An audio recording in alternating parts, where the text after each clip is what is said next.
Overpriced Podcast. I'm one of your hosts, Ricky.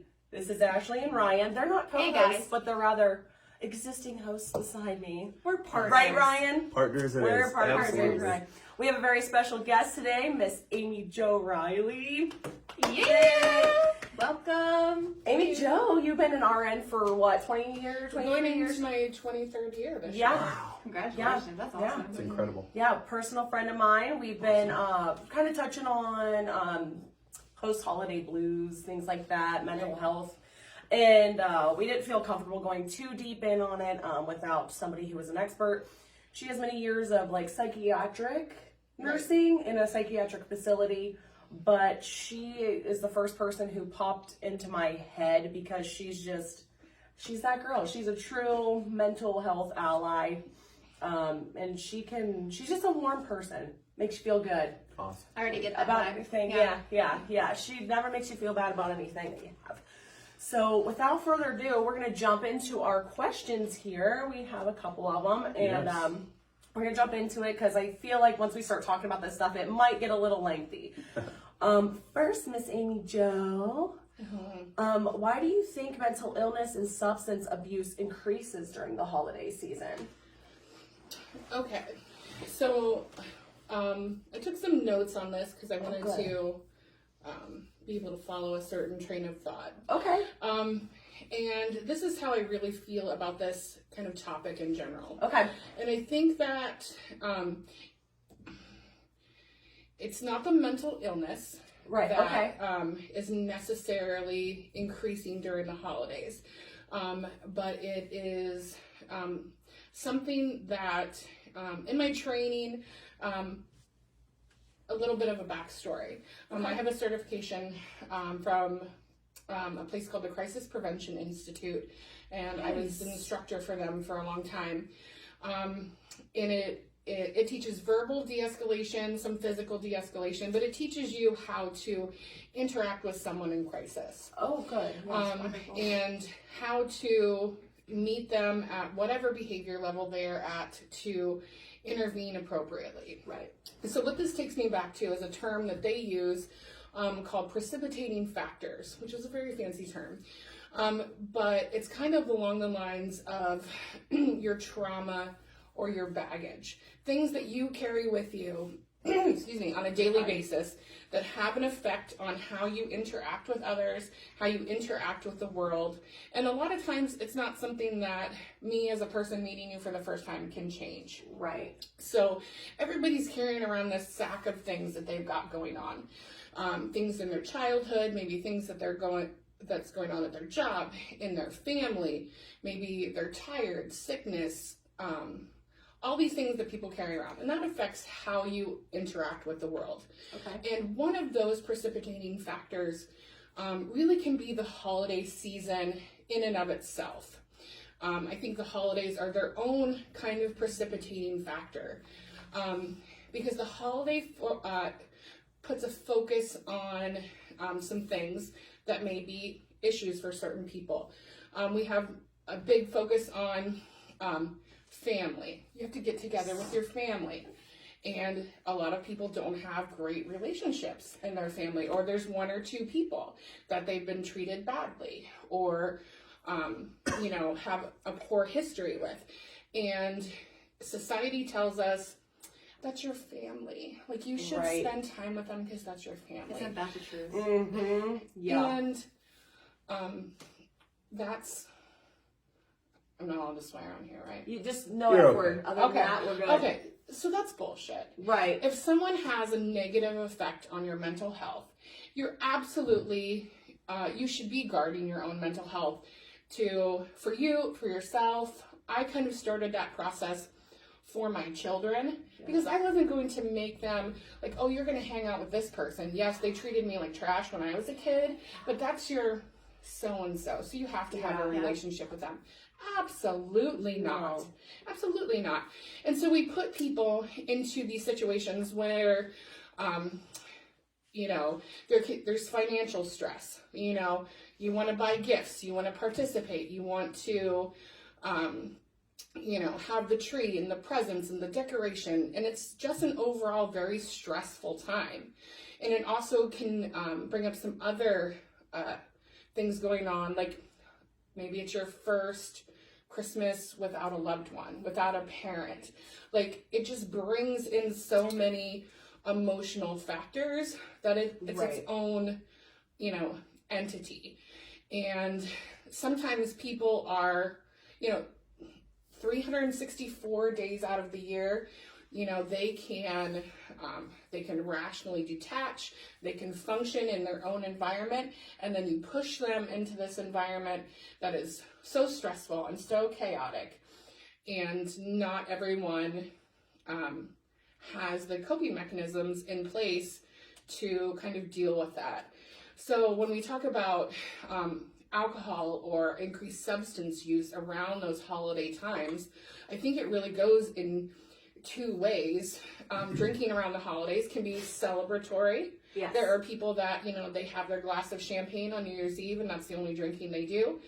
And then it can be a way to, the other direction would be, I've just got to get through it. I've just got to get through this season. I've got to get through this day, these couple days here. And they rely on that it becomes a coping mechanism. I was going to say, because they have to cope to be with these people they're forced to be with around and deal with the stress that is the holidays. Because it's difficult to have that conversation. In my past, I've been no contact or low contact with my parents at different times, other family members, and people want you to explain that, that's your mom, that's your dad, that's your uncle, right? No, bitch. No. I need to do what I need to do for my mental health and for that of my children, and so this is what I have to do. But not everyone has kind of been presented with that tool. Not everyone feels safe to do that. Right. Not everyone has that. They just might not be there yet, and that's okay. Yeah, because sometimes when you invite that person that you haven't talked with for so long into your life, you're like, okay, maybe it is my mom. Maybe I need to speak to her again or whatever. You're inviting just a whole wave of narcissistic behavior back into your life, and then it's like, oh my God, this is why I didn't need that reminder. Right. Yeah. No, I totally get it. I think that in the holiday season in and of itself is just really hard on people's mental health. Yeah. I mean, it's hard on your physical health. Absolutely. You're pushing your body to the brink of diabetes and alcoholism. No, seriously, I know. I was that close. Right. So can I jump in real quick? Sure. First and foremost, to our audience, if you don't have time to listen to this entire thing, you've got to give Miss Amy Jo these past 15 minutes of listening to exactly what she just said, because it was extremely powerful. And probably for the first time of all 12 episodes we've done, I've shut up and just listened, because that's how powerful that just was. That is remarkable. That in its own. I'm speechless, right? But I have one follow-up question, if I can ask, please. Sure. How does mental illness and alcoholism tie together? I think alcoholism is a symptom.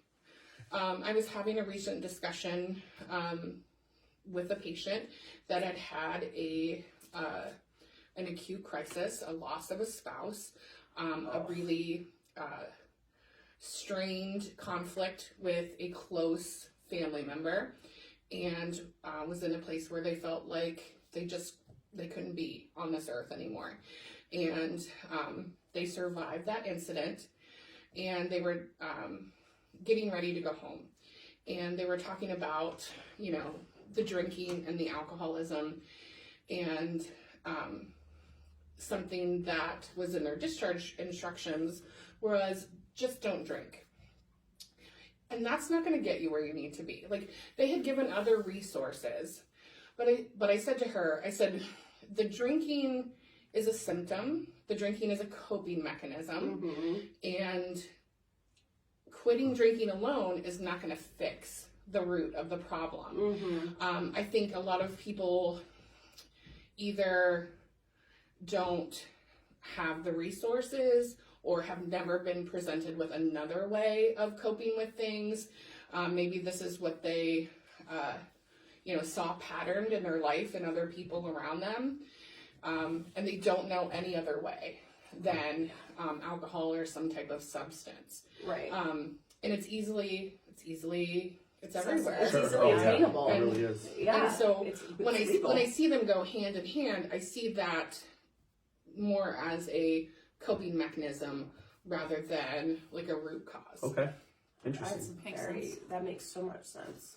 Well, thank you. That was. I know even like, and this is such on a mild level, but Yeah. like I know if I have like a stressful day at work or something, I'm like, I need to go home and have like a drink. Right. Like I need to definitely find And a different those way. who can do that in moderation. Yes, but then there's some that can't turn it off. Yeah, moderation is No. everything there. Yeah. And there are stories of things that I've interacted with people that I don't know if I could have survived it myself. Right. Like Oh, how I you're know. walking around, Oh, having yeah. gone through what you went through.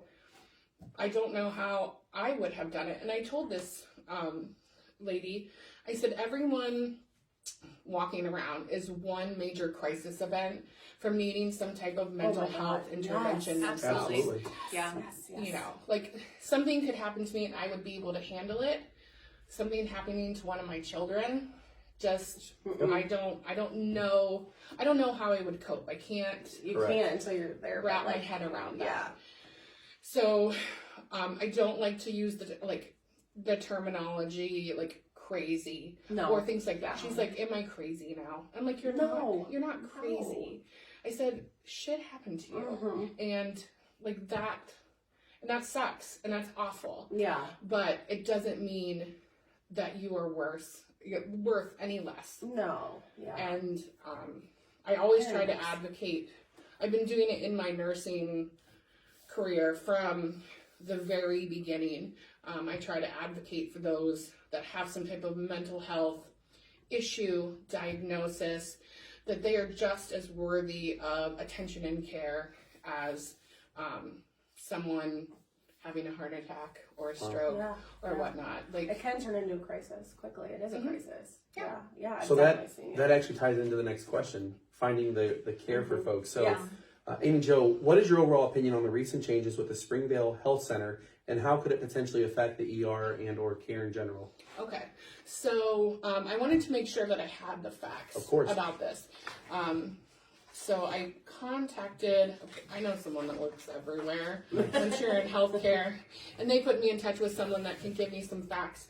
So what is going away is a program, I don't know exactly what they call it, that was up until recently funded by the Adams Board. Okay. And so what this service particularly is that after hours, if someone presented to an emergency room, or there are some other facilities that they serve, like the county jails and things like that, if someone was having a mental health crisis, that a crisis worker could be dispatched to that place, a mental health evaluation done, and then they have the resources to get that person what they need, whether that be outpatient help, inpatient help, some type of placement. They helped facilitate that. I was very familiar with that particular service because we used that in our own emergency department up until a few years ago. When we transitioned over to Cleveland Clinic, Yeah. that was something that transitioned with us, and that we use Cleveland Clinic's model, which is they do like a phone interview. Okay. When you present to the ED, you are medically evaluated and then given the opportunity to speak to someone on the phone. And it's a similar type of evaluation. You make a plan, do you need inpatient care? Do you need outpatient care? What are those sorts of resources? So that is the kind of program that is going away. We at our facility, we are lucky enough to have, a backup in place. Yes. But this service was also used by Trinity, and like I said, the county jails.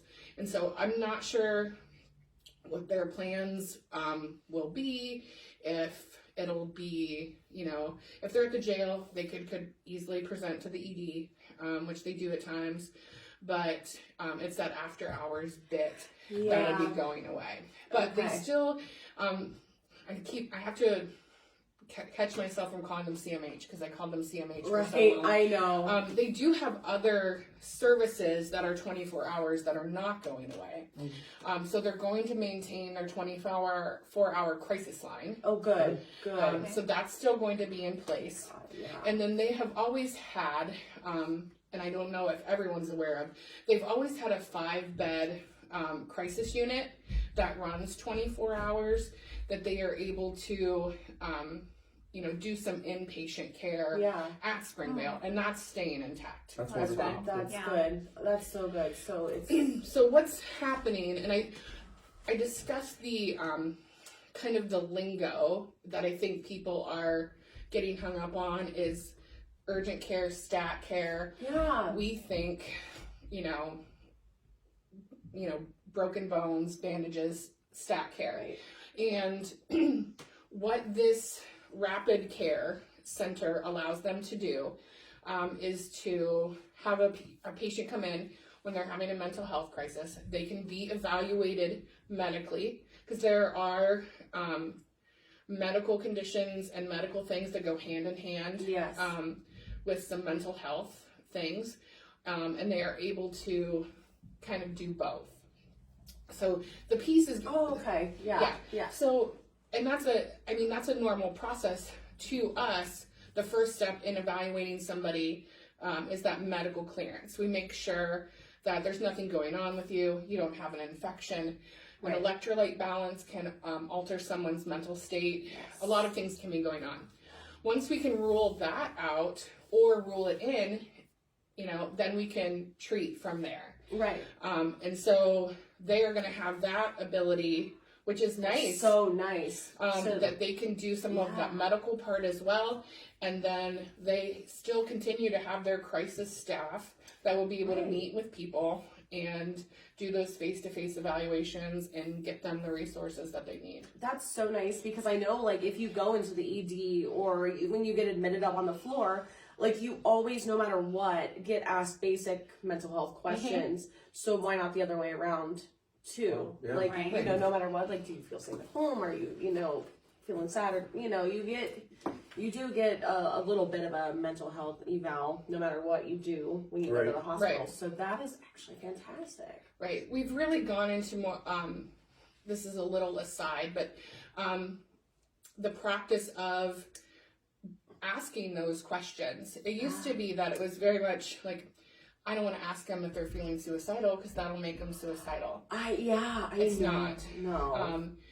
And my specialty, I spent a long time in geriatric psych. Yes. And with that population, and I forget the exact percentage, I should have looked it up. I think it was somewhere around 60 to 70% of that population that did make some type of suicidal attempt had seen their primary care doctor within the last 3 months. Oh my God. And so Wow. we ask. And we ask again. Yeah. And then when you get a good new nurse, you get asked again. Mm-hmm. And when you move up to the floor, you get asked again. Yep. And, you can't be afraid to ask. You can't. We can't be afraid to ask out of fear of turning them that way. So did I understand correctly that you, before things transferred over with Cleveland Clinic, so you were you got to see the in-person Yes. evaluations and stuff. Do you feel like there's going to be a disconnect there with people not getting that? Do you think people need that in person when they're in that type of crisis? It's always nice. I think that's, gold star is always person in person. But if COVID has taught us anything, it's that, we can flex if we need to. And I think people are a little bit more accustomed now to evaluations you know, they talk to their doctors on FaceTime. Yeah. And, you know, they're doing more things on the telephone. So, of course, a face-to-face is, I think, you know, is beneficial to not only the person in crisis, but if I am the one interacting with a person in crisis, 55% of how people communicate is how they hold and move their body. Yes. And so I'm evaluating how you're sitting, what you're doing with your feet, how you're breathing, where you're looking. And, you know, that part of it, of course, you don't get to see or hear with the phone evaluation. Okay. So, gosh, I can't even think of how long ago it was, but Mercy closed down their psychiatric floor. They have a psychiatric, it was like the 13th floor or something like that. I'm not as familiar with Mercy. Yeah, and then 10 Lakes. I remember Altman. Yeah, they shut down. Only because I interviewed there about 6 months before they closed. Oh, Wow. no. And actually at Affinity had a geriatric psych. Did they really? Right, because that closed before the whole hospital closed. Yeah. And then 10 Lakes was open until we closed in April of 2019. Yeah. So there's like, I don't feel like there's that much local anymore when it comes to psychiatric units. In your opinion, do you feel like it's because they're hard to fund? Why are they hard to fund, and why are they just dwindling away? It can be, from what I understand, I've never done the money part of it. Right. I have helped out as in interim roles in education and director of nursing and things like that, but I'm not the money person. Mm-hmm. But I know that funding is an issue. Yes. So unfortunate. Right. And I'm hoping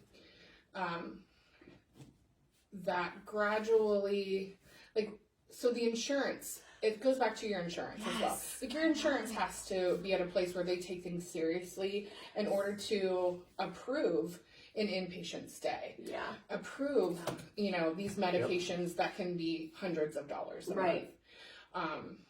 And so, like, even with insurance, you know, caring for your mental health can be a hefty bill.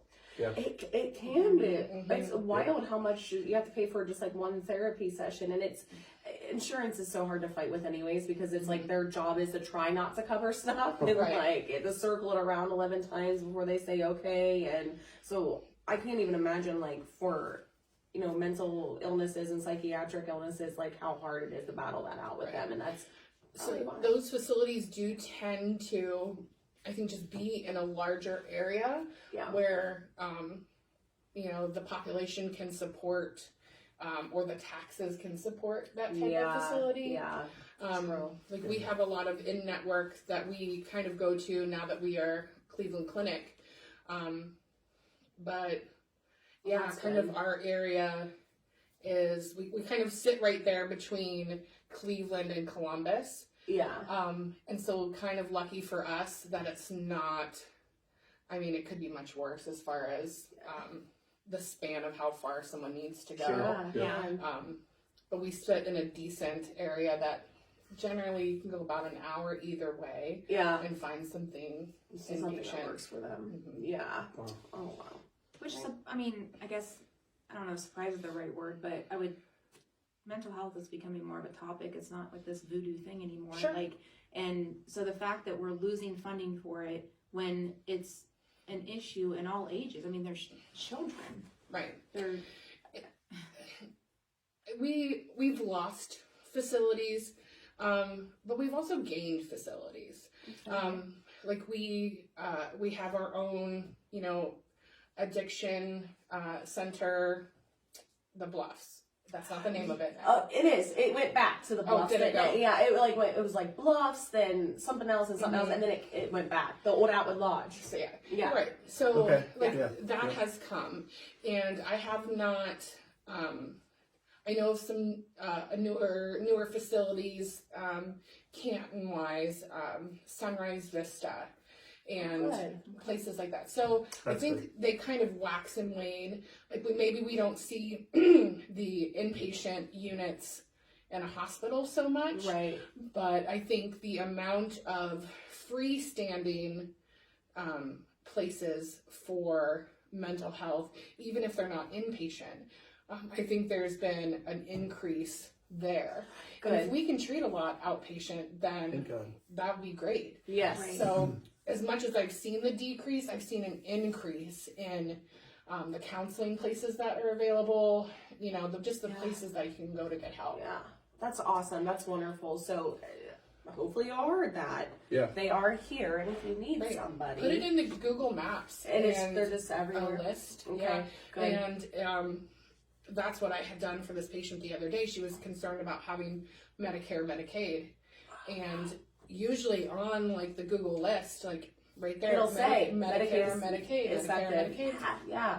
Yeah, it That's does. They are really good about that. That's the part of our country that is broken, is that we're worried about healthcare coverage. How are we going to pay to make myself better? Like, I can't make myself better if I can't pay for it. If my insurance won't pay for it. And it's very sad. Correct. And it's that's It's a a whole other vicious topic, cycle, but yeah. that's a flaw, I feel, Well, like it is. in our country. I But feel like it's getting better, but it's a slow burn. It's a very slow I mean, burn. it's very different from when I was a kid, or from when, you know, I think when my parents were a kid. Yeah. Like Oh, gosh, it's going, but yeah. It's becoming more normal, like normalized. right. Yes. Like a little bit of history about me. My mother worked for it was Massillon State. It became Heartland Behavioral. It was a Yes. state-funded facility. She worked there my entire life, and I think that's where a lot of my ideals really were rooted from. So a state facility in the 80s, when I was a kid, the focus was very different. They were coming off of a period of time where people were institutionalized. Like for, you know, some things that people would be able to live in society for, and sometimes it was their home. They lived there, they worked there, they farmed there. Like, it was just a very different deal. My mom would take us to work on days where she would pick up her check. On holidays, she'd bring a patient home who didn't have any family. I was never taught that someone with a mental health illness was to be treated any differently. Right. It wasn't. So even when I started my clinicals in nursing school, and people were afraid to like go onto a locked unit or to interact, I just didn't understand, like, why would you be afraid? Right. Right. And obviously, you know, Heartland looks very different now. It's not those long term. It's, you know, it's very acute. Is it? It's yes. But that's what I grew up understanding. Right. And so the face of healthcare has changed even in my lifetime. Yeah. Oh God. Yeah. You know, from when I was Yeah. a little kid to now. Yes. Yeah. Yeah. Sure. Wow. So we touched on it briefly. Mental health has this stigma of, you know, you keep it quiet, keep it to yourself, you don't talk about it. And we've grown as a society, like we just got done talking about. And do you feel like it's prominent here locally? Do you see a lot of it? The stigma, or the mental illness itself, like the population. Do you see a lot of it in the ED? We do, and you know, it waxes and wanes just like kind of any other diagnosis. But like, yes, I think there always needs to be a place where someone can go in a moment of crisis. You know, but I do feel that in this area we do have really good resources. Okay. And honestly, I feel good that people can present to the ED Right. and be like, hey, I've been having thoughts about hurting myself, or you know, this or this, that they're willing to, because it's a lengthy process. It can be hours and hours in the emergency room. And so it makes me feel good that people feel comfortable, you know. Right. They're getting more comfortable to like be seen. Right. With their, To say I need help. Yes, they are. Yes. Is that something that you guys would call another facility to get help if you guys are so other types of physical emergencies that you would try to give that person help right now so they weren't sitting there waiting? Like, what's that look like? It would be, And if it can be cut out if you don't. Yeah, Sure. yeah, don't go.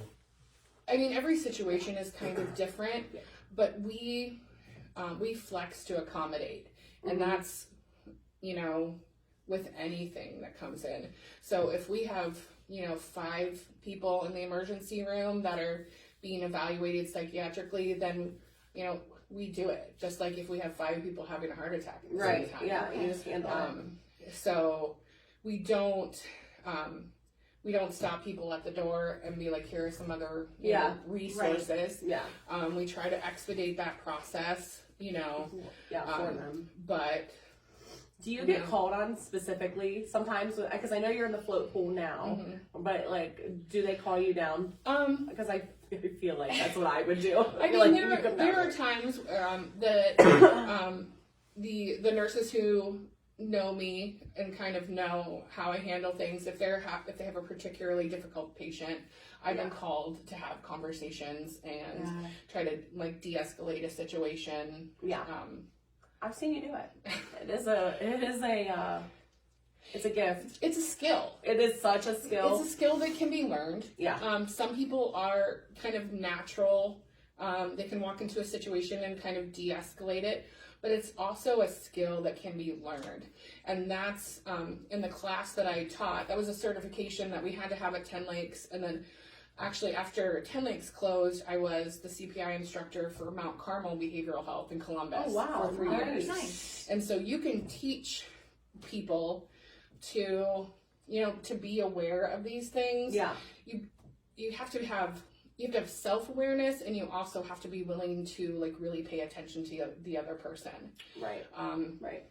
To observe how they're interacting, how they're responding to things, what kind of behavior level they're on, and then respond Right, to that and then like what way appropriately. am I gonna go after observing Right, because you can definitely make a situation worse. Oh gosh, I know. I've seen it. Oh I've seen it a lot. yeah. Right. We've all taken a bedpan to the head. Right. Yeah. Well, and not all situations can be like you're gonna sit down and do what I tell you to do. No.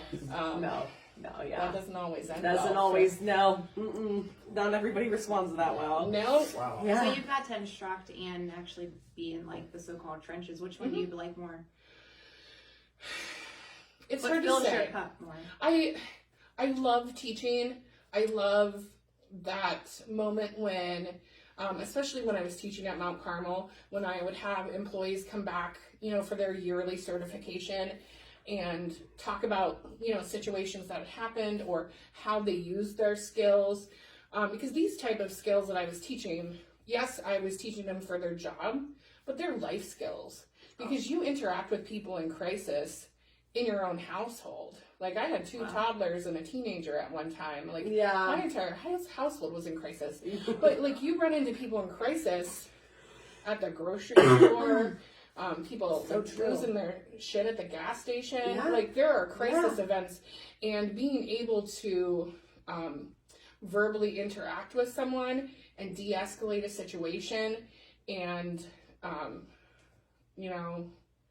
that's a skill that mellow can be, them out. yeah, it's a skill that can be used anywhere. Yeah, it's not anybody can learn, needs to learn. I think right. A lot of us should. And it gives me some insight on, like you think about your own self and,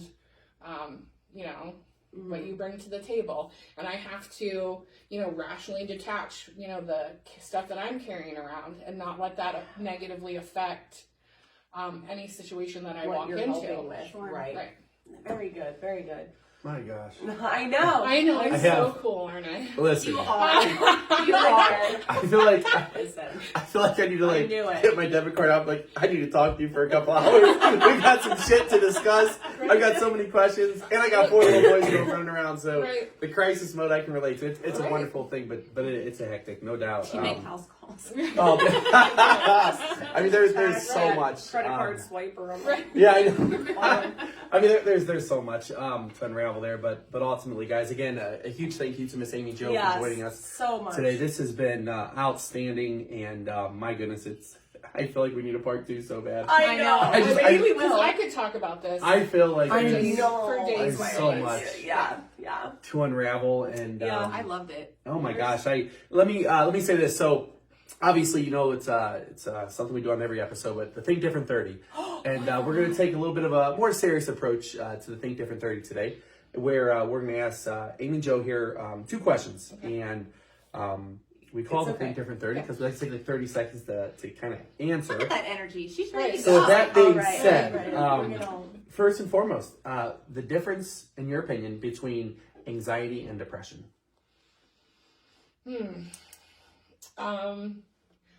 I think they are, in my opinion, they are kind of a vicious cycle. I feel that they're different, but they're definitely a 2-headed dragon. Oh yeah. You can be so anxious all the time that,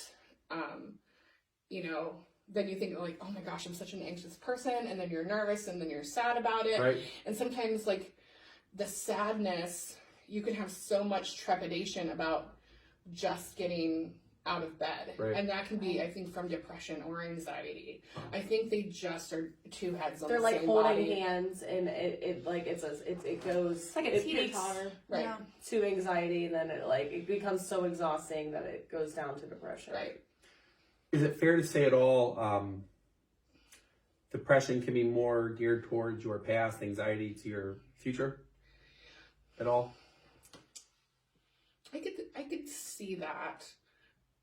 I had could someone reference that once, and I always wondered another opinion on that because it makes sense, but It does.